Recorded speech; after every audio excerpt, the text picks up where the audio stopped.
Bluff is a small town located at the bottom of the South Island of New Zealand and is famous for its oysters that are gathered from the nearby Fovo Strait.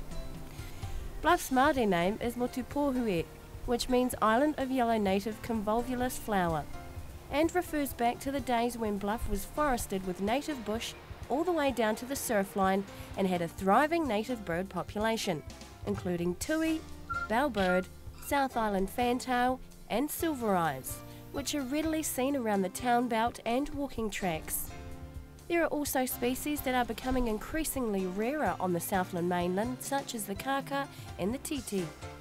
Coming up here and not even seeing 11 pigeons in a whole day is not a thing you like to see. You want to see more and more of them here.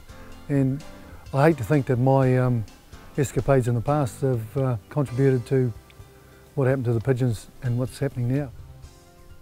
They're munching a lot of birds. If they're eating small birds, they're eating up to 10. And it's a lot of eating and going on, a lot of predation. I found there were a lot of pluses besides just the walkway. There was the birds, the bush, the sea, and it's a fantastic place really. But what I did notice was that I was seeing stoats on the track and reasonably regularly really.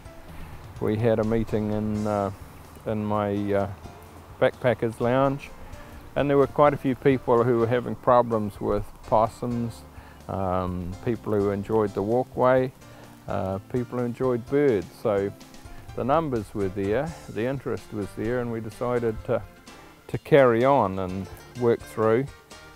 And that was the starting point really.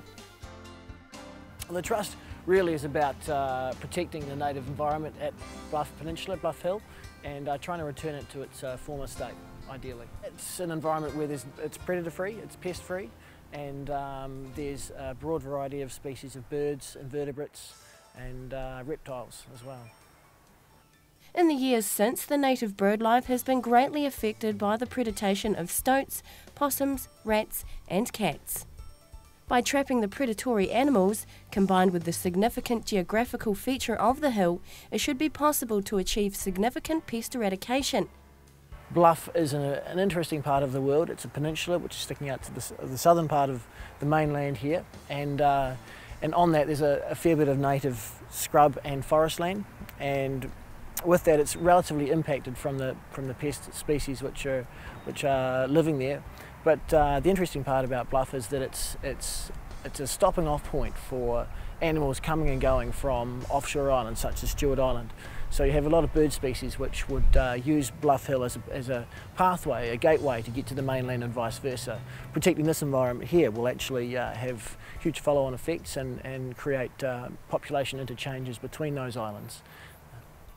Using the walking tracks that allow visitor access to Bluff's coastline and hill, trappers are placing a network of Dock 150 and 200 traps. These traps will be housed in purpose-built wooden boxes to keep out domestic cats. So our lines are pretty much, if we look at from the top of the hill, we run down the Motupohue track, which is on the eastern side running down the hill, and that goes all the way down to the coast, and that was set up by backpacks. And then from the other side of the hill, the southwestern side, that drops down to the coast from there, and that's another line that we set up with backpacks. And then you've got the glory that cuts through the centre of the main honeypot of the forest, and that runs from where we're standing now pretty much, runs from this part of the bush and cuts all the way through the centre, and then wiggles down to the coast and meets up with the coastal, the Fovo walkway, which runs from the car park all the way around. And then we've linked up another line that goes from the end of the walking track from the coastal run and goes all the way through the farmland and out to Ocean Beach, which meets up with our isthmus traps, which have been set up as a barrier. So there are two lines 100 metres apart, and the traps are every 50 metres instead of every 200. So a real intensive trapping method out in the isthmus. And then we've got another reservoir line which is back behind, way behind over the top of the hill and heading out towards Ocean Beach, pretty much at the end of the township sort of thing, and runs through another pocket of sort of scrubby manuka, gorsey sort of forest.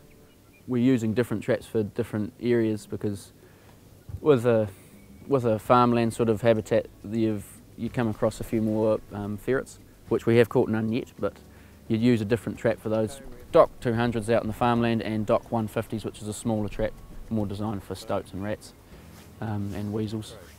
Boxes are 700 long, and they've got an entrance hole and then another entrance hole 130mm in, or 140 I think it is. And there's a hole on one side and a hole on the other side, so the stoat doesn't actually walk straight in, it has to wiggle its way in, so that prevents things like birds actually getting their head straight in onto the kill plate. And then once you get past that second barrier, you come across the kill plate, which is set right beside the entrance, and the stoat or the rat runs in and gets wimped. And then in the middle is a bait block with a piece of rabbit meat, and then on the other side of that's another trap. And the same scenario on the other side, it's 2 baffles and 2 entrance holes and another trap. So it's the idea of one animal gets hammered, and then another animal will come through and predate on the dead one, or just be inquisitive for the bait, and you can get 2 kills in the one go. One of the major tasks in the first year of the program is the collection of data for pest numbers, which can impact the Trust's future direction. The monitoring is a very important part of the process, because without it we wouldn't be able to quantify the effects that the trapping process has. So the monitoring becomes an integral part of it, both for tracking the levels of the populations of the invasive pests, for example rats and possums, and also for monitoring how the birds are doing and if they're recovering at all. We're doing is marking the beginning of the tag line, and we don't put any wax tag here, we'll just be using it as a starting base. Then we'll be heading straight north, 10 metres, every 10 metres we'll be putting a wax tag. They chew the wax tag and we take it from there. It gives us an idea of the coverage of possums actually in that part of the bush, and we took the numbers off the amount that were chewed. A lot were untouched, but more often than not there was big chews on most of them, and I think round the average of about between 80 and 90 per track was recorded. A percentage, 80 or 90%, points were recorded on those lines, yeah. One of the main objectives of the trapping program is to improve the breeding success of the titi or mutton bird on Bluff Hill. It is believed to be one of the last breeding colonies on the mainland and is extensively preyed on by stoats, weasels and stray cats. There's a whole variety of species which we're looking at to protect, but the main ones of concern are the likes that have been massively impacted and have reduced populations. Kaka, the little blue penguin, we have titi. We've only got a few very small populations of these seabirds left on the mainland islands.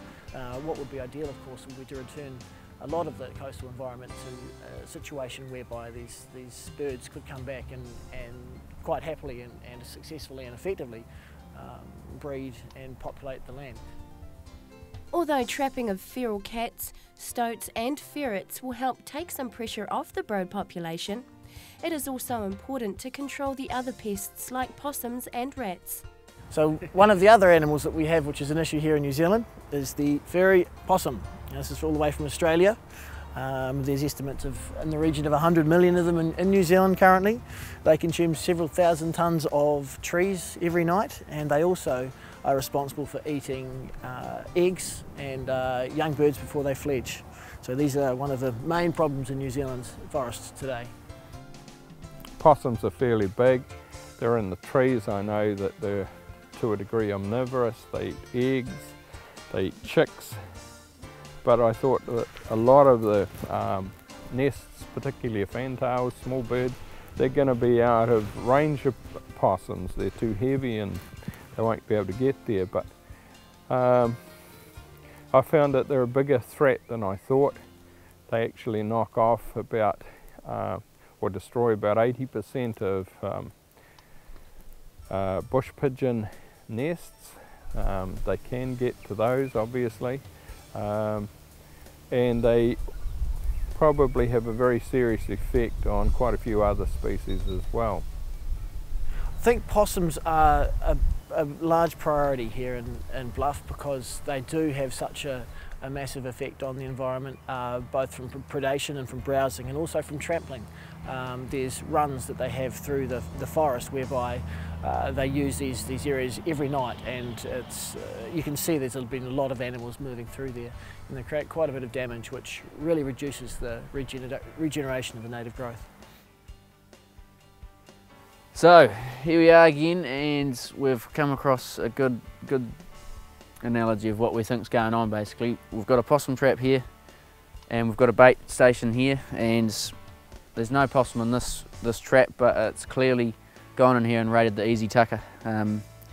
One issue might be that we could put our traps a bit lower and entice them in a bit more. And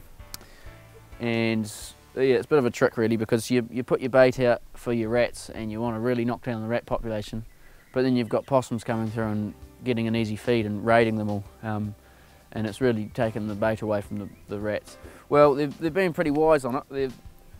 Once they get into it, once they know it's an easy meal, they get it and they lever it up, and then the lid pops off, and then they're into a free meal of two toxic baits.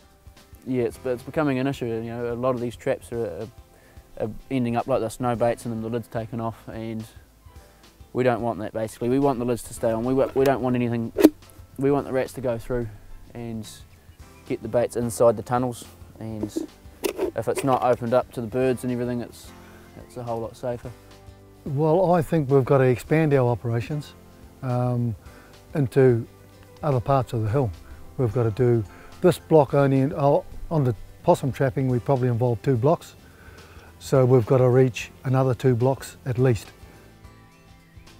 As I said, the monitoring hasn't been going for long enough to assess that, determine that completely, but from initial results we seem to be doing quite well.